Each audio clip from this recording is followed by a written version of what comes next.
ನಮ್ಮ ಕುಟುಂಬ ಕನ್ನಡ ಬ್ಲಾಗ್ಸ್ಗೆ ತಮ್ಮೆಲ್ಲರಿಗೂ ಸ್ವಾಗತ. ನಾನು ನಿಮ್ಮ ಪ್ರೀತಿಯ ಕನ್ನಡತಿ ಭಾಗ್ಯ. ಫ್ರೆಂಡ್ಸ್, ಇವತ್ತು ಸಂಡೇ ಯಾಕೋ ಇವತ್ತು ಬ್ರೇಕ್ಫಾಸ್ಟ್ ಮಾಡೋಕ್ಕೆ ಮನಸ್ಸಿರಲಿಲ್ಲ. ರಜಾ ಕೊಟ್ಬಿಡೋಣ ಕಿಚನ್ಗೆ ಅಂತ ಹೇಳಿ ಬೆಳಗ್ಗೆ ಬ್ರೇಕ್ಫಾಸ್ಟಿಗೆ ರಜಾ ಕೊಟ್ಟಿದ್ದೆ. ಸೊ ನಮ್ಮೂರಲ್ಲಿ ಹೊಸ ಹೋಟೆಲ್ ಒಂದು ಇನಾಗ್ರೇಷನ್ ಆಯಿತು. ಸೊ ಅದಕ್ಕೆ ನಮ್ಮ ಯಜಮಾನ್ರಿಗೆ ಮಸ್ಕ ಹೊಡೆದು ನೈಸ್ ಹೊಡೆದು ಹೇಗಾದರೂ ಮಾಡಿ ಇವತ್ತು ಒಂದಿನ ಟಿಫನ್ಗೆ ಅಂತ ಹೇಳಿ ರಿಕ್ವೆಸ್ಟ್ ಮಾಡಿದ್ದಕ್ಕೆ, ಅಯ್ಯೋ ಅಷ್ಟೇ ತಾನೇ ರಿಕ್ವೆಸ್ಟ್ ಯಾಕೆ ಮಾಡ್ತೀಯಾ, ಆರ್ಡ್ರ್ ಮಾಡಿ ಅಂದರು. ಬಟ್ ನಮ್ಮ ಮನೇಲಿ ಆರ್ಡ್ರ್ ಎಲ್ಲ ನಡೆಯಲ್ಲ ಗೈಸ್, ನಿಜವಾಗ್ಲೂ ರಿಕ್ವೆಸ್ಟೇ ನಡೆಯೋದು. ಬೇರೆ ಮನೆಗಳಲ್ಲಿ ಹೆಂಗೋ ಗೊತ್ತಿಲ್ಲ, ಬಟ್ ನಮ್ಮ ಮನೇಲಂತೂ ರಿಕ್ವೆಸ್ಟೇ ನಡೆಯೋದು. ಸೊ ಅದಾದಮೇಲೆ ಹೋಗಿ ಇಡ್ಲಿ, ಆಮೇಲೆ ಪೂರಿ, ಸಾಗು ಮಾತ್ರ ಸೂಪರಾಗಿತ್ತು. ಪೂರಿಗೆ ಹೊಸ ಹೋಟಲು ಸಕ್ಕದಾಗಿತ್ತು. ಮತ್ತು ಈ ಚಟ್ನಿ ಏನೋ ಕೊಟ್ಟಿದ್ರು ಅವರು, ತೆಮಿಳಿಯನ್ಸ್ ಅಂತೆ. ಸೊ ಆ ಚಟ್ನಿನೂ ಕೊಟ್ಟಿದ್ರು, ಅದೂ ಸಕ್ಕದಾಗಿತ್ತು. ಸೊ ಟಿಫನೆಲ್ಲ ಮಾಡಿ ಅದಾದಮೇಲೆ ಆ್ಯಸ್ ಯೂಶ್ವಲ್ ಇನ್ನು ಮಧ್ಯಾಹ್ನಕ್ಕೆ ಬೇಕಲ್ವಾ, ಕೋಳಿನೋ ಕುರಿನೋ ಏನೋ ಒಂದು. ಸೊ ಅದಕ್ಕೇ ಪ್ರಿಪ್ರೇಷನ್ ಮಾಡ್ಕೋತಾ ಇದ್ದೆ. ಸೊ ನಮ್ಮ ಯಜಮಾನ್ರಿಗೆ ಹೇಳ್ದೆ ಏನೇನಿಲ್ಲ ಮನೇಲಿ ಸ್ವಲ್ಪ ತೊಗೊಬಂದ್ಬಿಡ್ರಿ ಅಂತ. ಅದಕ್ಕೆ ಆನ್ ದ ವೇ ಹಾಗೆ ಹೋಗಿ ಬಂದು ಟಿಫನೆಲ್ಲ ಆದಮೇಲೆ ಒಂದು ಸ್ವಲ್ಪ ವಾಕಿಂಗ್ ಆದಂಗೆ ಆಗುತ್ತೆ ಅಂತ ಹೇಳಿ ಅವರು ಹೋಗಿದ್ರು. ಹೋಗಿ ಬೆಂಡೆಕಾಯಿ, ಆಮೇಲೆ ಮಟನ್ ಮಸಾಲ, ಬಿರಿಯಾನಿ ಮಸಾಲ, ಪುದೀನ ಸೊಪ್ಪು, ಕೊತ್ತಂಬರಿ ಸೊಪ್ಪು ತಂದಿಲ್ಲ, ಹಸಿಮೆಣ್ಸಿನ್ಕಾಯಿ ಇದೆಲ್ಲ. ಯೂಶ್ವಲಿ ನಮ್ಮ ಮನೇಲಿ ಕೊತ್ತಂಬರಿ ಸೊಪ್ಪು ಸ್ಟಾಕ್ ಇಟ್ಟಿರ್ತೀನಿ, ಬಟ್ ಸಮ್ಟೈಮ್ಸ್ ಇಲ್ಲದೆ ಇದ್ದಾಗ ಹೋಗಿ ತೊಗೊಂಬರ್ತೀವಿ. ಆ್ಯಂಡ್ ನಮ್ಮ ಮನೇಲಿ ತಿಂಗಳ ರೇಷನ್ 1ನೇ ತಾರೀಕಾದರೆ ರೇಷನ್ ತೊಗೊಬರ್ಬೇಕು, ಈ ಥರ ಎಲ್ಲ ರೂಲ್ಸ್ ಇಲ್ಲ. ಸೊ ಖಾಲಿ ಆದಾಗ ಹೋಗಿ ತೊಗೊಬರ್ತೀವಿ. ನಾವು ಬಜೆಟೆಲ್ಲ ಲೆಕ್ಕ ಹಾಕ್ಕೊಂಡು ಜೀವನ ಮಾಡಲ್ಲ ಗೈಸ್, ನಿಜವಾಗ್ಲೂ ಭಗವಂತ ಆ ಥರ ಇಟ್ಟಿಲ್ಲ. ದೇವರ ದಯೆ, ರಾಯರ ಆಶೀರ್ವಾದ. ಮೊಟ್ಟೆನೂ ಬೇಕಾಗಿತ್ತು ಅಂತ ಹೇಳಿ ಮೊಟ್ಟೆನೂ ತರಿಸಿದ್ದೆ. ಸೊ ಇದನ್ನೆಲ್ಲ ಈಗ ಬಿಡಿಸ್ಕೊಂಡು ಅಡುಗೆಗೆ ತಯಾರಿ ಮಾಡ್ಕೋಬೇಕು, ಮಧ್ಯಾಹ್ನದ ಅಡುಗೆಗೆ. ಆ್ಯಂಡ್ ಬೆಳಗ್ಗೆನೇ ಏನೋ ಗೊತ್ತಿಲ್ಲ, ಒಂಥರ ಮೂಡ್ ಆಫು, ಏನೋ ಒಂಥರ ಸಮ್ಟೈಮ್ಸ್ ಅನಿಸುತ್ತಲ್ಲ ನಿಮಗೆ, ಇವತ್ತು ಯಾಕಾದರೂ ಈ ದಿನ ಹಿಂಗಿದೆಯೋ ಅನ್ನೋ ಥರ. ಸೊ ಅದೇ ಥರ ಡೇ ನನಗೆ. ಸೊ ಯಾಕೆ ಏನು ತಿಳಿಸ್ಕೊಡ್ತೀನಿ, ಕೊನೆವರೆಗೂ ನೋಡಿ. ಆ್ಯಂಡ್ ಹೊಸದಾಗಿ ಏನಾದರೂ ನೋಡ್ತಾ ಇದ್ದರೆ ಚಾನಲ್ ಸಬ್ಸ್ಕ್ರೈಬ್ ಮಾಡಿ. ನಿಮ್ಮ ಅನಿಸಿಕೆ ಅಭಿಪ್ರಾಯಗಳನ್ನು ತಪ್ಪದೆ ಕಮೆಂಟ್ ಸೆಕ್ಷನಲ್ಲಿ ಕಮೆಂಟ್ ಮಾಡಿ, ಓಕೆನಾ. ಸೊ ಮೀನ್ ವೈಲ್ ನೋಡಿ, ಟೊಮೊಟೊನ ತಂದಿದ್ರು, ನನಗೆ ಅಲ್ಲಿ ಕವರಲ್ಲಿ ಕಾಣಿಸೇ ಇಲ್ಲ ಅಂತ ಹೇಳಿಲ್ಲ. ಟೊಮೊಟೊ ಜೊತೆಗೆ ಸೌತೆಕಾಯಿ ತಂದಿದ್ದಾರೆ. ಬಿಕಾಸ್ ಚಿಕನ್ನು ಮಟನ್ ಎಲ್ಲ ತಿಂದಾಗ ಸೌತೆಕಾಯಿ ಸಲಾಡು ಅದು ಸೈಡಲ್ಲಿ ಇದ್ರೇ ಅದೊಂದು ಮಜಾ ಬೇರೆಯೇ. ಆಮೇಲೆ ಹಸಿಮೆಣ್ಸಿನ್ಕಾಯಿನೂ ತಂದಿದ್ರು. ಸೊ ಇವಾಗ ನಾನು ಟಿಫನೆಲ್ಲ ಆಗಿತ್ತಲ್ವ, ನಾನು ನಮ್ಮ ಯಜಮಾನ್ರು ಹೀಗೆ ಕೂತ್ಕೊಂಡು ನೆಕ್ಸ್ಟ್ ಏನು ಮಾಡೋದು, ಹೇಗೆ ಎತ್ತ ಇದೆಲ್ಲ ಮಾತಾಡ್ಕೊಂಡು ಕೂತ್ಕೊಂಡು ಬಿಡಿಸ್ಕೊತೀವಿ. ಇಲ್ಲಾಂದಿದ್ರೆ ಅದನ್ನು ವ್ಲಾಗ್ ಮಾಡಾಕ್ತಾ ಇದ್ನೇನೋ. ತುಂಬ ಜನ ಫ್ರ್ಯಾಂಕ್ ವಿಡಿಯೋ ಮಾಡಿ ಅಕ್ಕ ಅಣ್ಣಂಗೆ ಅಂತ ಹೇಳ್ತಾ ಇದ್ದೀರಾ. ಆ್ಯಕ್ಚುಲಿ ಗೈಸ್, ಮೊನ್ನೆ ಫ್ರ್ಯಾಂಕ್ ಮಾಡಿದಾಗೆ ನಮ್ಮ ಯಜಮಾನ್ರು ಸರಿಯಾಗಿ ಬೈದರು ನನಗೆ. ಅಂದರೆ ನೀನು ತಮಾಷೆ ಮಾಡೋಕ್ಕೋಗಿ ಅಮಾಸೆ ಆಗುತ್ತೆ, ಆಮೇಲೆ ನಾನೇನೋ ಸೀರಿಯಸ್ ಅಂದ್ಕೊಂಡ್ರೆ ಏನೋ ಹೆಚ್ಚು ಕಮ್ಮಿ ಆದರೆ ಯಾರು ಗತಿ, ಹಾಗೆ ಹೀಗೆ ಅಂತ. ಬಟ್ ನಾನು ನನ್ನ ಮಗ ಇಬ್ಬರು ಪ್ಲ್ಯಾನ್ ಮಾಡಿ ಒಂದು ಫ್ರ್ಯಾಂಕ್ ಅಂತೂ ಖಂಡಿತವಾಗ್ಲೂ ನಾನು ಮಾಡ್ತೀನಿ, ಖಂಡಿತ. ಅದೊಂದು ಪ್ರಾಮಿಸ್ ಮಾಡಬಲ್ಲೆ. ಬಟ್ ಒಂದು ಸತಿ ಬೈಸ್ಕೊಂಡಿದ್ದೀನಿ, ಬಟ್ ಸ್ಟಿಲ್ ಒಂದೊಂದು ಇರಲಿ ಅಂತ ಹೇಳಿ ನೋಡುವ. ಆವಾಗ ತಿರ್ಗಾ ಮತ್ತೆ ಇದೇ ಥರ ಬೈತಾರ ಇಲ್ವಾ, ಸುಮ್ಮನೆ ಇರ್ತಾರ ಅಂತ ಹೇಳಿ ನೋಡೋಣ. ಸೊ ಗೈಸ್, ಬೆಳಗ್ಗೆನೇ ನಾನ್ ವೆಜ್ ಏನು ತರಿಸ್ಲಿ ಅಂತ ಕೇಳಿದಾಗ ನನ್ನ ಮಗ ಚಿಕನ್ ತರಿಸು ಮಮ್ಮಿ ಸಾಕು ಅಂತ ಅಂದ. ಅವ್ನಿಗೆ ಮಟನ್ ತಿನ್ನೋದಿಲ್ಲ. ನಾನು ಸ್ವಲ್ಪ ಈ ಗೊತ್ತಿಲ್ದಿರ ತಿನ್ನಿಸ್ಬೇಕು. ಬಿಕಾಸ್ ಮಟನ್ ಅಂದರೆ ಅವ್ನಿಗೆ ಅಷ್ಟು ಇಷ್ಟ ಆಗೋದಿಲ್ಲ, ಅದೊಂಥರ ಗಟ್ಟಿ ಪೀಸ್ ಥರ ಇರುತ್ತಲ್ಲ. ಸೊ ಅದಕ್ಕೆ ಅವ್ನಿಗೆ ಗೊತ್ತಾಗ್ಬಿಡುತ್ತೆ. ಅದಕ್ಕೆ ನಾನಿವಾಗ ಹೆಂಗೆ ಮಾಡ್ತಾಯಿದ್ದೀನಿ ಅಂತಂದರೆ, ಮಟನನ್ನೇ ತರಿಸಿದ್ರೂ ಅದನ್ನು ಚಿಕನ್ ಸಾಂಬಾರು ಅಥವಾ ಚಿಕನ್ ಬಿರಿಯಾನಿ ಅಂತ ಹೇಳಿ ಅವನಿಗೆ ರೂಢಿ ಮಾಡಿಸ್ತಾ ಇದ್ದೀನಿ. ಸೊ ಬಿಕಾಸ್ ಮಟನ್ ಒಳ್ಳೇದಲ್ವಾ, ತಂಪು. ಅದರಲ್ಲೂ ಕುರಿ ಮಟನ್ನು ತಂಪು ಗೈಸ್, ಮೇಕೆ ಮಟನ್ನು ಹೀಟು. ಸೊ ಕುರಿದು ತುಂಬ ಒಳ್ಳೆಯದು. ಆಮೇಲೆ ಕಾಲು ತೊಗೊಬರಲ್ಲ ಅಂತ ಕೇಳಿದ್ದಕ್ಕೆ, ಬೇಡ ಮಮ್ಮಿ ನನಗೆ ಅಂತಂದ, ಸೂಪೆಲ್ಲ ಮಾಡ್ಬೋದು ಅಂತ. ಸರಿ ಆಯಿತು, ಬೇಡ ಅಂದಮೇಲೆ ಯಾಕೆ ಅಂತ ಹೇಳ್ಬಿಟ್ಟು. ಯಾಕಂದ್ರೆ ಬೇಡ ಅಂದಮೇಲೆ ಫೋರ್ಸ್ ಮಾಡಿದ್ರೆ ತಿನ್ನಲ್ಲ ಗೈಸ್ ಅವನು. ಬಟ್ ಅದು ತಪ್ಪು. ಬಟ್ ಏನು ಮಾಡೋದು, ನಮಗಾದರೂ ಆವಾಗ ಆಪ್ಷನ್ಸ್ ಇರಲಿಲ್ಲ. ಈಗ ನಮ್ಮ ಮಕ್ಕಳಿಗೆ ಆಪ್ಷನ್ ಕೊಟ್ಟಿದ್ದೀವಿ ನಾವು.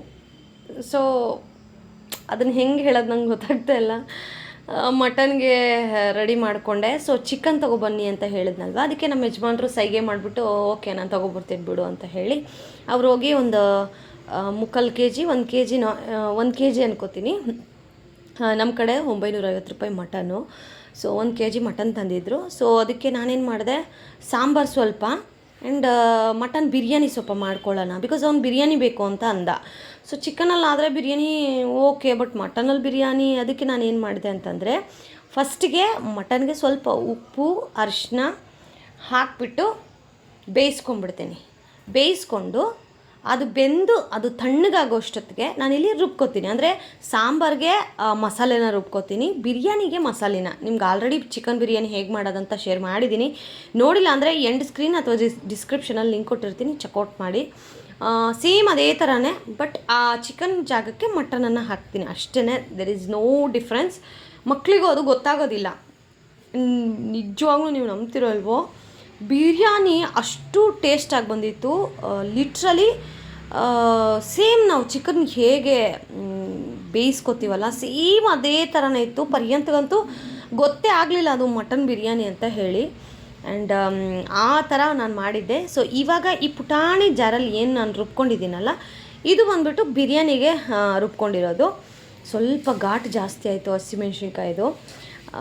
ಈಗ ಆ ಕಡೆ ಬಾಣಲಿಲೆಲ್ಲ ನಾನು ಒಗ್ಗರಣೆಗೆ ಹಾಕಿಟ್ನಲ್ಲ, ಸೊ ಅದನ್ನು ನಾನು ಮಟನ್ ಸಾಂಬಾರು ಮತ್ತು ಬೆಂಡೆಕಾಯಿ ಸಾಂಬಾರು ನಮ್ಮ ಯಜಮಾನ್ರಿಗೆ, ಸೊ ಅದಕ್ಕೆ ಮಸಾಲೆಗೆಲ್ಲ ಬೇಕಲ್ಲ ಅಂತ ಹೇಳಿ 2 ಸಾಂಬಾರಿಗೂ ಮಸಾಲೆನ ಒಟ್ಟಿಗೆ ರುಬ್ಕೋತೀನಿ. ರುಬ್ಬಿಬಿಟ್ಟು ಒಂದು ಸೈಡಲ್ಲಿ ಫಸ್ಟಿಗೆ ಬಿರಿಯಾನಿಗೆ ಇಟ್ಬಿಡ್ತೀನಿ. ಬಿಕಾಸ್ ಮಧ್ಯಾಹ್ನ ನಾವು ಬಿರಿಯಾನಿ ತಿನ್ನೋ ಪ್ಲ್ಯಾನಲ್ಲಿದ್ವಿ. ಸೊ ಅದಕ್ಕೆ ನಾವೇನು ಪ್ಲ್ಯಾನ್ ಮಾಡ್ಕೊಂಡ್ವಿ ಅಂತ ಅಂದರೆ, ಮಧ್ಯಾಹ್ನ ಬಿರಿಯಾನಿ ತಿನ್ನೋಣ ನಾನು ಪರ್ಯಂತು, ನಮ್ಮ ಯಜಮಾನ್ರಿಗೆ ವೈಟ್ ರೈಸ್ ಮಾಡಿ ಬೆಂಡೆಕಾಯಿ ಸಾಂಬಾರು ಮಾಡಿಬಿಟ್ರೆ ಸಾಂಬಾರು ರಾತ್ರಿಗೂ ಅದೇ ಆಗುತ್ತೆ. ಸೊ ನೈಟಿಗೆ ಮುದ್ದೆ ಮಾಡಿಕೊಂಡ್ರೆ ಚೆನ್ನಾಗಿರುತ್ತೆ ಅಂತ ಈ ರೀತಿ ಪ್ಲ್ಯಾನ್ ಮಾಡಿಕೊಂಡೆ ನಾನು. ಸೊ ನೀವು ಅನ್ಕೋಬೋದು ಸಂಡೇ ಏನಪ್ಪ ಬ್ರೇಕ್ಫಾಸ್ಟ್ ಹೋಟ್ಲಿಂದ ತರಿಸಿದಾರಂತ. ಯಾಕಂತಂದರೆ ಸಾಯಂಕಾಲದವರೆಗೂ ನಿಂತ್ಕೊಂಡು ಇಲ್ಲಿ ಕೆಲಸ ಮಾಡಬೇಕಂತ ಗೊತ್ತಿದ್ದೆ ಅವರು ಹೋಟ್ಲಿಂದ ತೊಗೊಂಬಂದು ಕೊಟ್ಟಿದ್ದು ನಮ್ಮ ಯಜಮಾನ್ರು. ಮಟನ್ ಬಿರಿಯಾನಿ ನಿಮಗೆ ತೋರಿಸ್ತೀನಿ ನಾನು, ನೀವು ನೋಡ್ತಾ ಹೋಗಿ ಗೊತ್ತಾಗುತ್ತೆ ಎಷ್ಟು ಗಿಜಿ ಗಿಜಿ ಗಿಜಿ ಅಂತ. ನಮ್ಮ ಚಿಕನ್ ನಮ್ಮ ಕಿಚನ್ ಸ್ವಲ್ಪ ಚಿಕ್ಕದು ಬೇರೆ, ಅದರಲ್ಲೂ ಚಿಕನ್ ಮಾಡ್ತಾ ಇರೋದಕ್ಕೆ ಚಿಕನ್ ಹೋಗಿ ಕಿಚನ್ ಆಗ್ತಾಯಿದೆ, ಅಡ್ಜಸ್ಟ್ ಮಾಡ್ಕೊಳ್ಳಿ. ಸೊ ಹಾಗಾಗಿ ಅದೊಂದು ಸೈಡು ಇದೊಂದು ಸೈಡು ಈ ಕಡೆ ಆ ಕಡೆ. ನಮ್ಮ ಮನೇಲಿ 3 ಕುಕ್ಕರ್ಗಳಿದೆ, ಹೊಸದೊಂದು ಕುಕ್ಕರು ಹಾಕ್ಕೊಂಡೆ. ಸೊ 3 ಕುಕ್ಕರು, ಆಮೇಲೆ ಇನ್ನೊಂದು ಅದೇ ಇದು ಬರುತ್ತಲ್ಲ ಗೈಸ್ ಅಲ್ಯೂಮಿನಿಯಮ್ದು ಅದು. ಸೊ ಅದು ತಳ ಎಲ್ಲ ಸೀತ್ತಾ ಇತ್ತು ಅಂತ ಹೇಳ್ಬಿಟ್ಟು ನಾನು ಮೇಲ್ಗಡೆ ಹಾಕ್ಬಿಡ್ತೀನಿ, ಅದು ಈಗ ಯೂಸ್ ಮಾಡ್ತಾಯಿಲ್ಲ ನಾನು. 3 ಕುಕ್ಕರಲ್ಲೂ 3 ವೆರೈಟೀಸ್. ಏನೇನು ವೆರೈಟೀಸ್ ಅಂತ ಹೇಳಿ ತೋರಿಸ್ತೀನಿ, ನೋಡ್ತಾ ಹೋಗಿ. ಆ್ಯಂಡ್ ಸಂಡೇಸ್ ಅಂದ್ರೇ ನಮ್ಮ ಕಿಚನ್ಗೆ ಫ್ರೀ ಇರೋದಿಲ್ಲ. ಕಂಪ್ಲೀಟ್ ಡೇ ನಾನು ಕಿಚನಲ್ಲಿ ಇರಬೇಕಾಗತ್ತೆ. ಈ ಥರ ನಾನ್ ವೆಜ್ ಏನಾದರೂ ತಂದರೆ, ಬಿಕಾಸ್ ನಾವು ಲಾಸ್ಟ್ ಒಂದು 15 ಡೇಸ್ ಬ್ಯಾಕಿಂದ ನಾವು ಚಿಕನ್ ಎಲ್ಲ ತಿಂದಿರಲಿಲ್ಲ, ಚಿಕನ್ನು ಮಟನ್ನು ಫಿಶ್ ಏನೂ. ಬಿಕಾಸ್ ನಾವು ಊರಬ್ಬಕ್ಕೆ ಎಲ್ಲ ಮಾತಾಡಿದ್ವಲ್ಲ, ಸೊ ಊರಬ್ಬ ಆದಮೇಲೆ ಮನೆಯೆಲ್ಲ ಕ್ಲೀನ್ ಮಾಡಬೇಕಂತ ಹೇಳಿ ನಾವು ನಾನ್ ವೆಜ್ ಮಾಡೋದಿಲ್ಲ 15 ಡೇಸ್. ಸೊ ಬಟ್ ಹಬ್ಬ ಕ್ಯಾನ್ಸಲ್ ಆಯಿತು, ನಾವು ಮಾಡೋ ಹಾಗೆ ಇರಲಿಲ್ಲ. ಸೊ ಎಲ್ಲ ಆಗಿ ಫೈನಲಿ ಲಾಸ್ಟ್ ವೀಕಿಂದ ನಾವು ನಾನ್ ವೆಜ್ ಅನ್ನೋದನ್ನು ತಿಂತಾಯಿದ್ದೀವಿ. ಸೊ ಹಾಗಾಗಿ ನಾನ್ ವೆಜ್ ಲಾಸ್ಟ್ ವೀಕು ತಂದಿದ್ವಿ, ಈ ವೀಕು ತರಲೇಬೇಕಾಗಿತ್ತು ಹಾಗೆ. ಸೊ ಈಗ ನಾನಿಲ್ಲಿ ಮಟನ್ ಸಾಂಬಾರಿಗೆ ಇಡ್ತಾ ಇದ್ದೀನಿ. ಆಲ್ರೆಡಿ ನಾನು ಬೆಂಡೆಕಾಯಿ ಸಾಂಬಾರಿಗೆ ಸ್ಟೌವಲ್ಲಿ ಇಟ್ಟಿದ್ದೀನಿ. ಒಂದು ಸೈಡು ಬೆಂಡೆಕಾಯಿ ಸಾಂಬಾರು ಬೇಯ್ತಾ ಇದೆ, ಇನ್ನೊಂದು ಸೈಡಲ್ಲಿ ವೈಟ್ ರೈಸ್ಗೆ ಇಟ್ಟಿದ್ದೀನಿ. ಆ್ಯಂಡ್ ಈ ಸೈಡು ಆ ವೈಟ್ ರೈಸ್ಗೇನು ವಿಜಿಲ್ ಬರುತ್ತಲ್ಲ, 2 ವಿಜಿಲು, ಆ ವಿಜಿಲ್ ಬರೋ ಅಷ್ಟೊತ್ತಿಗೆ ಇಲ್ಲಿ ಮಟನನ್ನು ನಾನು ಸಗ್ರಿಗೇಟ್ ಮಾಡ್ಕೊತಾ ಇದ್ದೀನಿ. ಬಿಕಾಸ್ ನಾನು ಆಗಲೇ ಹೇಳ್ದಾಗೇ ಮಟನನ್ನು ಬಿರಿಯಾನಿ ಆ್ಯಂಡ್ ಸಾಂಬಾರು ಎರಡಕ್ಕೂ ನಾನು ಸ್ವಲ್ಪ ಉಪ್ಪು ಸ್ವಲ್ಪ ಅರಿಶಿನ ಹಾಕಿ ಬೇಯಿಸ್ಕೊಂಡಿದ್ದೀನಿ. ಅದರಲ್ಲಿ ನನಗೆ ಮಟನ್ನು ಎಷ್ಟು ಬೇಕು ಬಿರಿಯಾನಿಗೆ ಅದನ್ನು ಸಪ್ರೇಟ್ ತೆಗೆದು ಈಗ ಸಾಂಬಾರಿಗೆ ತೆಗೆದಿಡ್ತಾ ಇದ್ದೀನಿ. ಒಂದು ಪ್ಲೇಟಲ್ಲಿ ಮಟನ್ ಪೀಸ್ಗಳೆಲ್ಲ ತೆಗೆದು ಸೈಡ್ಗೆ ಇಟ್ಕೊಂಡಿದ್ದೀನಿ. ಸೊ ಈಗ ಮಟನ್ ಸಾಂಬಾರಿಗೆ ನಾವೇನು ರುಬ್ಕೊಂಡಿದ್ವಲ್ಲ, ರುಬ್ಬಿರೋ ಮಸಾಲೆ, ಮಟನ್ ಮಸಾಲ, ಧನಿಯಾ ಪುಡಿ, ಉಪ್ಪು ಆಲ್ರೆಡಿ ಬೇಕು ಹಾಕ್ಕೊಂಡಿರ್ತೀವಿ. ಒಂದು ಸ್ವಲ್ಪ ನೋಡಿಕೊಂಡು ಹಾಕ್ಕೋಬೇಕಾಗತ್ತೆ, ಸ್ವಲ್ಪ ಕಮ್ಮಿನೇ ಹಾಕ್ಕೊಳ್ಳಿ. ಇದು ಬೆಂದಾದ್ಮೇಲೆ ಗಟ್ಟಿ ಆಗುತ್ತೆ ಗೈಸ್, ಸೊ ಅದಕ್ಕೆ ಇಷ್ಟು ತೆಳುವಾಗಿದೆ. ಸೊ ಇದನ್ನು ನಾನೀಗ ಆಲ್ರೆಡಿ ಬೇಯಿಸ್ಕೊಳ್ಳೋವಾಗಲೇ ನಾನೊಂದು 6ರಿಂದ 7 ವಿಜಿಲನ್ನು ಹಾಕ್ಕೊಂಡಿದ್ದೀನಿ. ಸೊ ಇವಾಗ ಒಂದು ಸ್ವಲ್ಪ ಟೇಸ್ಟ್ ನೋಡಿ, ಸ್ವಲ್ಪ ಸಪ್ಪೆ ಇದ್ದರೆ ಮಾತ್ರ ಉಪ್ಪು ಹಾಕ್ಕೋತೀವಿ, ಇಲ್ಲ ಅಂದರೆ ಇಲ್ಲ. ಸೊ ಇದನ್ನೀಗ ನಾನು ಕ್ಲೋಸ್ ಮಾಡಿ ಒಂದು 4 ವಿಜಿಲ್ ಅಂದರೆ 4 ವಿಜಿಲನ್ನು ಹಾಕಿಸ್ಕೊತೀನಿ. ಸೊ ದಟ್ ಮಟನ್ನು ಕಂಪ್ಲೀಟ್ ಸಾಂಬಾರು ಉಪ್ಪು ಖಾರ ಎಲ್ಲ ಹಿಡಿದು ಚೆನ್ನಾಗಿ ಬೆಂದಿರುತ್ತೆ. ಸೊ ಮಟನ್ನು ನೀವು ಎಂಥ ಮಟನ್ ತೊಗೊಂಡ್ರೂ ಏನಿಲ್ಲ ಅಂತ ಅಂದರೂ ಒಂದು 10 ವಿಜಿಲಾದರೂ ಹಾಕಿಸ್ಕೊಳ್ಳೇಬೇಕು ಅನ್ನೋದು ನನ್ನ ಅಭಿಪ್ರಾಯ. ನಿಮಗೇನು ಅನಿಸುತ್ತೆ ಕಮೆಂಟ್ ಮಾಡಿ. ಆ್ಯಂಡ್ ನಾನು ಆಗಲೇ ಹೇಳ್ದಾಗೇ ಇಲ್ಲಿ ಬೆಂಡೆಕಾಯಿ ಸಾಂಬಾರು ಇದು ಮಾಡ್ತಾ ಇರೋದು ನಾನು ಆಲ್ರೆಡಿ. ಅದು ಆ ವಿಡಿಯೋನ ನಾನು ಮುಂಚೆ ಹಾಕಬೇಕಿತ್ತು, ಇದು ಹಿಂದೆ ಮುಂದೆ ಆಗಿದೆ ಅಷ್ಟೇ. ಬಿಕಾಸ್ ಫಸ್ಟಿಗೆ ನಾನು ಇಟ್ಟಿದ್ದು ಬೆಂಡೆಕಾಯಿ ಸಾಂಬಾರು, ಬಿಕಾಸ್ ಬೆಂಡೆಕಾಯಿ ಸಾಂಬಾರು ಸ್ವಲ್ಪ ಬೇಯ್ದು ಲೇಟು ಬೆಂಡೆಕಾಯಿ ಎಲ್ಲ ಅಂತ ಹೇಳಿ ಒಂದು ಸೈಡ್ ಬೆಂಡೆಕಾಯಿ ಸಾಂಬಾರಿಗೆ ಇಟ್ಬಿಟ್ರೆ ಇನ್ನೊಂದು ಸೈಡ್ ನಾವು ರೈಸ್ ಇಟ್ಕೋಬೋದು, ಬಿರಿಯಾನಿ ಇಟ್ಕೋಬೋದು, ಮಟನ್ ಇಟ್ಕೋಬೋದು, ಅಷ್ಟರಲ್ಲಿ ಬೆಂಡೆಕಾಯಿ ನೀಟಾಗಿ ಬೆಂದಿರುತ್ತೆ ಅಂತ ಹೇಳಿ. ಸೊ ಆ್ಯಸ್ ಯೂಶ್ವಲ್ ಬೆಂಡೆಕಾಯಿ ಸಾಂಬಾರಿಗೂ ಅಷ್ಟೇ ಫಸ್ಟು ಈರುಳ್ಳಿ ಟೊಮೊಟೊ ಎಲ್ಲ ಒಗ್ಗರಣೆಗೆ ಹಾಕಿ ರುಬ್ಬಿರೋ ಮಸಾಲೆ ಹಾಕಿ ಹಸಿ ವಾಸನೆ ಎಲ್ಲ ಹೋಗೋವರೆಗೂ ಕುದಿ ಬರೋವರೆಗೂ ಇದ್ದು ಅದ್ರ ಜೊತೆಗೆ ಒಂದು ಸ್ವಲ್ಪ ಗರಂ ಮಸಾಲ, ಸಾಂಬಾರು ಪುಡಿ, ಸ್ವಲ್ಪ ಧನಿಯಾ ಪುಡಿ, ಸ್ವಲ್ಪ ಉಪ್ಪು, ಸ್ವಲ್ಪ ಅರಿಶಿನ ಪುಡಿ ಇವೆಲ್ಲವನ್ನು ಹಾಕ್ಕೊಂಡು ನೀಟಾಗಿ ಅದು ಹಸಿ ವಾಸನೆ ಇರುತ್ತೆ ಅದೆಲ್ಲ ಹೋಗೋವರೆಗೂ ವೆಯ್ಟ್ ಮಾಡಿ ಬೆಂಡೆಕಾಯಿನ ಹಾಕ್ಕೊಂಡು ರುಚಿಗೆ ತಕ್ಕಷ್ಟು, ಅಂದರೆ ಬೆಂಡೆಕಾಯಿ ಹಾಕಿದ ಮೇಲೆ ರುಚಿನ ನೋಡಿ ಉಪ್ಪು ಸ್ವಲ್ಪ ಕಡಿಮೆ ಇದ್ದರೆ ಉಪ್ಪು ಖಾರ ಕನ್ಸಿಸ್ಟೆನ್ಸಿ ನೋಡಿಕೊಂಡು ಹಾಕ್ಕೊಂಡ್ರೆ ಬೆಂಡೆಕಾಯಿ ಸಾಂಬಾರಂತೂ ರೆಡಿ ಆಗುತ್ತೆ. ನಮ್ಮ ಮನೇಲಿ ನನಗೆ ಆ್ಯಕ್ಚುಲಿ ಮದುವೆ ಆಗಿದ್ದು ಹೊಸದ್ರಲ್ಲಿ ಬೆಂಡೆಕಾಯಿ ಸಾಂಬಾರು ಮಾಡ್ತಾರೆ ಅಂತಲೇ ಗೊತ್ತಿರಲಿಲ್ಲ. ನಮ್ಮ ಮನೆಗಳಲ್ಲೆಲ್ಲ ಬೆಂಡೆಕಾಯಿ ಪಲ್ಯ ಮಾಡ್ತಾಯಿದ್ವಿ ಚಪಾತಿಗೆ. ಬಟ್ ಫಸ್ಟ್ ಟೈಮ್ ನಾನು ಮದುವೆಯಾಗಿ ಬಂದಮೇಲೆ ನಮ್ಮ ಯಜಮಾನ್ರೇ ಹೇಳಿದ್ದು ನನಗೆ ಬೆಂಡೆಕಾಯಿ ಸಾಂಬಾರು ಮಾಡು ಅಂತ. ಬೆಂಡೆಕಾಯಿ ಸಾಂಬಾರು ಹೆಂಗ್ರಿ ಮಾಡ್ತಾರೆ ಇದನ್ನ ಅಂತ. ಆವಾಗ ನಮ್ಮ ಯಜಮಾನ್ರು ಹೇಳ್ಕೊಟ್ರು ನನಗೆ ಬೆಂಡೆಕಾಯಿ ಸಾಂಬಾರು ಅಂದರೆ ಹೀಗೆ. ಅಯ್ಯೋ ಇಷ್ಟೇನಾ ಅಂತ ಆವಾಗ ನಾನು ಕಲ್ತಿದ್ದು. ಬಟ್ ನಮ್ಮ ಯಜಮಾನ್ರು ಅಡುಗೆ ಮಾಡೋಕ್ಕೆ ಬರೋದಿಲ್ಲ, ಅವ್ರಿಗೆ ನಾನ್ ವೆಜ್ ಎಲ್ಲ ಊಟ ಮಾಡಲ್ಲ. ಬಟ್ ಟೊಮೊಟೊ ಗೊಜ್ಜಾಗಲಿ, ಬೆಂಡೆಕಾಯಿ ಸಾಂಬಾರಾಗಲಿ, ಆಮೇಲೆ ಬೆಂಡೆಕಾಯಿ ಗೊಜ್ಜು ಎಕ್ಸ್ಪೆಷಲಿ, ಆಮೇಲೆ ರೈಸ್ಗೆ ಇಡ್ತಾರೆ. ಸೊ ಟೀ ಕಾಫಿ ಏನಾದರೂ ಮಾಡಿಕೊಡೋದು ಆಗಲಿ, ಬಿಸಿನೀರು ಮಾಡೋದು, ಜ್ಯೂಸ್ ಮಾಡೋದು ಅವೆಲ್ಲ ಮಾಡಿಕೊಡ್ತಾರೆ ಸಮ್ಟೈಮ್ಸ್. ಈಗ ನಾನು ಲಾಸ್ಟ್ ಟೈಮ್ ಸರ್ಜರಿ ಎಲ್ಲ ಮಾಡಿಸ್ಕೊಂಬಂದಾಗ ನೋಡ್ಕೊಳ್ಳೋಕ್ಕೆ ಯಾರೂ ಇಲ್ಲದೇ ಇದ್ದಾಗ ಪಾಪ ನಮ್ಮ ಯಜಮಾನ್ರೆ ನಂಗೆ ಎಲ್ಲ ನೋಡ್ಕೊಂಡಿದ್ದಾರೆ. ಸೊ ಅದನ್ನು ಹೇಳೋಕ್ಕಾಗೋದಿಲ್ಲ ಬಾಯಲ್ಲಿ. ಸೊ ಅವರಿಂದ ನಾನು ಎಷ್ಟೋ ವಿಚಾರಗಳನ್ನು ಕಲ್ತ್ಕೊಂಡಿದ್ದೀನಿ ಅಂದರೆ ತಪ್ಪಾಗಲಾರ್ದು. ಸೊ ಎಲ್ರಿಗೂ ಇದೇ ಥರ ಅಂದರೆ ಒಳ್ಳೆ ಗಂಡ ಸಿಗಲಿ ಅಂತ ಕೇಳ್ಕೊತೀನಿ ಅಷ್ಟೇನೆ. ಸಿಕ್ಕಿರೋ ಗಂಡ ಒಳ್ಳೆ ದಾರಿಲಿ ನಡೀಲಿ ಅಂತ ಕೇಳ್ಕೊತೀನಿ ಅಷ್ಟೇ.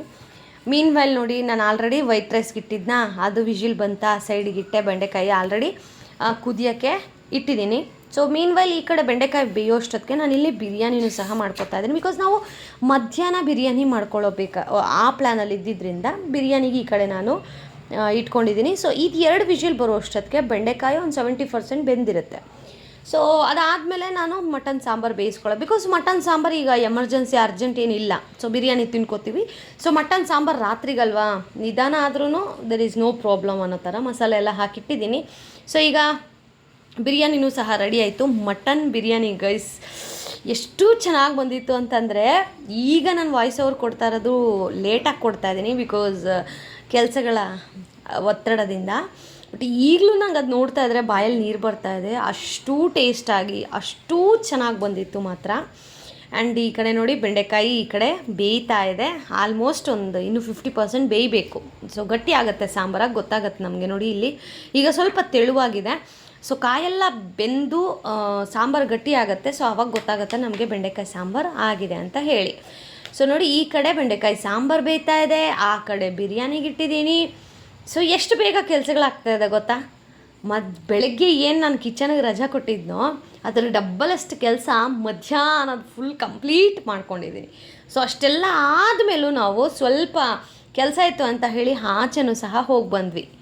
ಸೊ ಈಗ ನೋಡಿ ಬಿಸಿ ಬಿಸಿ ಮಟನ್ ಬಿರಿಯಾನಿ ಗೈಸ್, ಆ ಫ್ಲೇವರು, ಆ ಒಂದು ಮಟನ್ ಪೀಸ್ಗಳನ್ನು ಬೆಂದಿರೋ ಸ್ಟೈಲು ನೀವು ನೋಡ್ತಾ ಇದ್ದೀರಲ್ಲ, ಎಷ್ಟು ಉದ್ರಾಗಿ ಎಷ್ಟು ಚೆನ್ನಾಗಿ ಆ ಮಟನ್ ಕಲ್ಲರು. ಅಂದರೆ ನಾವು ಯೂಶ್ವಲಿ ನಾನು ಮಾಡೋದೇ ನಾಟಿ ಸ್ಟೈಲ್ ದಮ್ ಬಿರಿಯಾನಿ ಬರುತ್ತಲ್ಲ, ಸೊ ಆ ಥರನೇ ನಾನು ಮಾಡೋದು. ಬಟ್ ಕುಕ್ಕರಲ್ಲಿ ಮಾಡ್ಕೊತೀನಿ ಅಷ್ಟೇನೆ, ಸೇಮ್ ನಾಟಿ ಸ್ಟೈಲ್ ಥರನೇ. ನೋಡಿ ಎಷ್ಟು ಗ್ರೀನರಿಯಾಗಿ ಅದು ಬಿರಿಯಾನಿ ನಿಮಗೆ ನೋಡ್ತಾ ಇದ್ರೇ ಗೊತ್ತಾಗುತ್ತೆ. ನಾನು ಹೇಳೋದೇ ಬೇಡ, ಬಿರಿಯಾನಿ ಲವರ್ಸ್ಗೆ ಮಾತ್ರ ಗೊತ್ತಿರೋದು ಆ ಫೀಲಿಂಗು.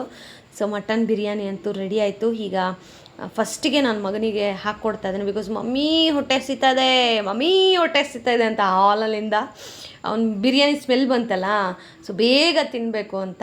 ಆಮೇಲೆ ನನ್ನ ಮಗನಿಗೆ ಬಿರಿಯಾನಿಗೆ ರಾಯ್ತ ಇರಲೇಬೇಕು ಗೈಸ್, ಅದಕ್ಕೊಂಥರ ಕಂಪಲ್ಸರಿ. ಸೊ ಮೊಸರು ತರಿಸಿದ್ದೆ, ರಾಯ್ತ ಏನೂ ಮಾಡಿರಲಿಲ್ಲ, ಹಾಗೆಯೇ ಮೊಸರನ್ನ ಹಾಕ್ಕೊಂಡು ಅವನು ಊಟ ಮಾಡಿಕೊಂಡ. ಸೊ ಫಸ್ಟಿಗೆ ನನ್ನ ಮಗನಿಗೆ ಹಾಕ್ಕೊಡ್ತಾ ಇದ್ದೀನಿ. ಅದ್ರ ಜೊತೆಗೆ ನಾನು ಸ್ವಲ್ಪ ಟೇಸ್ಟ್ ನೋಡಿದೆ ಬಿಡಿ, ಅದು ಸಕ್ಕತ್ತಾಗಿ ಬಂದಿತ್ತು. ಆ್ಯಂಡ್ ಈಗ ಊಟಕ್ಕೆ ನೋಡ್ಬೋದು ನೀವು ಇಲ್ಲಿ ನಾನು ಟೇಸ್ಟ್ ನೋಡ್ತಾ ಇದ್ದೀನಿ. ಆ್ಯಕ್ಚುಲಿ ಫಸ್ಟು ಪರ್ಯಂತಕ್ಕೆ ಕೊಡೋಕ್ಕಿಂತ ಮುಂಚೆ ಆರಬೇಕಲ್ವಾ ಸ್ವಲ್ಪ, ಅದಕ್ಕೆ ನಾನು ಒಂದು ಸ್ವಲ್ಪ ಟೇಸ್ಟ್ ನೋಡೋಣ ಅಂತ ಹೇಳಿ ಇಲ್ಲಿ ಟೇಸ್ಟ್ ನೋಡ್ತಾ ಇದ್ದೀನಿ. ಮಟನ್ ಪೀಸ್ಗಳಂತೂ ಕರೆಕ್ಟ್ ಹದದಲ್ಲಿ ಬೆಂದಿತ್ತು. ರೈಸು ಅಷ್ಟೇ ತುಂಬ ಫ್ಲೇವರ್ಫುಲ್ಲಾಗಿ ಸಕ್ಕದಾಗಿತ್ತು ಮಾತ್ರ.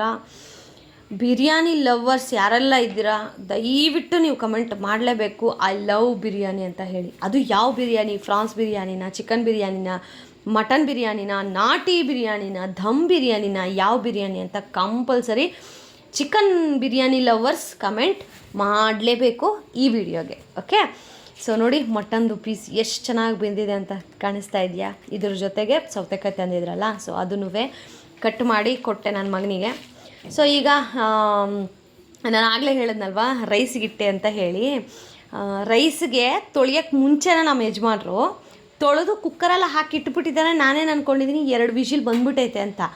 ನೋಡ್ತೀನಿ ಅದು ವಿಷಿಲೇ ಬಂದಿಲ್ಲ. ಅಯ್ಯೋ ಅಂತ ಮತ್ತೆ ಸೈಡಿಗೆ ಬಿರಿಯಾನಿ ಆಯ್ತಲ್ವ, ಬಿರಿಯಾನಿ ಸೈಡಿಗಿಟ್ಟು ಮತ್ತೆ ಆ ಕುಕ್ಕರ್ ಇಟ್ಟು ಏನ್ರಿ ಇಂಥ ಕೆಲಸ ಆಯಿತು ಅಂತ ನಾನೇನಾದರೂ ನೋಡ್ಕೊಂಡಿಲ್ಲ ಅನ್ನನ ಅಂತ ಅಂದಿದ್ದಿದ್ರೆ ಮೋಸ್ಟ್ಲಿ ಅದೆಲ್ಲ ಅದೇನೋ ಅರ್ಧಂಬರ್ಧ ಹಾಕಿ ಅಂತಾರಲ್ಲ, ನೀರಲ್ಲಿ ನೆನೆಸಿದ್ರೆ ಹೆಂಗಾಗತ್ತೆ ಹಂಗಾಗೋದು. ಏನಂದರೆ ನನ್ನ ಪುಣ್ಯಕ್ಕೆ ಒಂದು 10 ನಿಮಿಷ ಅಷ್ಟೊತ್ತು, ಒಂದು 5 ನಿಮಿಷ 10 ನಿಮಿಷ ಒಳಗಡೆ ನೋಡಿಕೊಂಡೆ ನಾನು, ಇದ್ಯಾಕ್ರಿ ಇದು ಇನ್ನೂ ಅನ್ನನೇ ಆಗಿಲ್ವ ಅಂತ. ಆವಾಗ ಬಿರಿಯಾನಿ ಸೈಡ್ಗೆ ಇದನ್ನು ಇಟ್ಟೆ. ನೋಡಿ ಹೆಂಗಾಗುತ್ತೆ ಕೆಲವೊಂದು ಸಾರಿ ಟೆನ್ಷನ್ಸ್ಗಳಲ್ಲಿ ಅಂತ. ಸೊ ಬನ್ನಿ ಇವಾಗ ಏನೇನೆಲ್ಲ ಮಾಡಿದ್ದೀನಿ ನಮ್ಮ ಒಂದು ಸಂಡೇ ಮೆನುವಲ್ಲಿ ಅಂತ ಹೇಳಿ ತೋರಿಸ್ತೀನಿ. ಸೊ ಫಸ್ಟಿಗೆ ನೀವು ಆಲ್ರೆಡಿ ನೋಡಿರೋ ಹಾಗೇ ಬಿರಿಯಾನಿ ಮಾಡಿದ್ದೆ, ಸೊ ಅದನ್ನು ಲಾಸ್ಟಲ್ಲಿ ತೋರಿಸ್ತೀನಿ, ನೀವು ನೋಡಲೇಬೇಕು. ಆ್ಯಂಡ್ ಫಸ್ಟಿಗೆ ನೀವು ಇಲ್ಲಿ ನೋಡ್ತಾ ಇರೋದು ವೈಟ್ ರೈಸ್, ಬಿಸಿ ಬಿಸಿ ವೈಟ್ ರೈಸ್. ಆ್ಯಂಡ್ ನಮ್ಮ ಯಜಮಾನ್ರಿಗೆ ಆಮ್ಲೆಟ್ ಹಾಕ್ಕೊಡ್ಲಾ ಅಂತ ಕೇಳಿದೆ ಗೈಸ್. ಅದಕ್ಕೆ ಅವರು ಆಮ್ಲೆಟ್ ಈಗ ಬೇಡ, ರಾತ್ರಿ ಮುದ್ದೆಗೆ ಹಾಕ್ಕೋತೀನಿ ಅಂತ ಅಂದರು. ಸರಿ ಆಯಿತು, ಮುದ್ದೆಗೆ ಹಾಕಿಸ್ಕೊತೀನಿ ಅಂತ. ಅದಕ್ಕೆ ಸರಿ ಅಂತ ಹೇಳಿ ಈಗ ಅವ್ರಿಗೆ ಬೆಂಡೆಕಾಯಿ ಸಾಂಬಾರು, ವೈಟ್ ರೈಸು ಅವರಿಗೆ ಊಟಕ್ಕೆ ಹಾಕ್ಕೊಡ್ತಾಯಿದ್ದೀನಿ. ಬಿಕಾಸ್ ನಮ್ಮಲ್ಲೊಂದು ಗಾದೆ ಇದೆ, ಗಂಡು ಮಕ್ಕಳು ತಟ್ಟೆಗೆ ಕಾಯಬಾರ್ದು.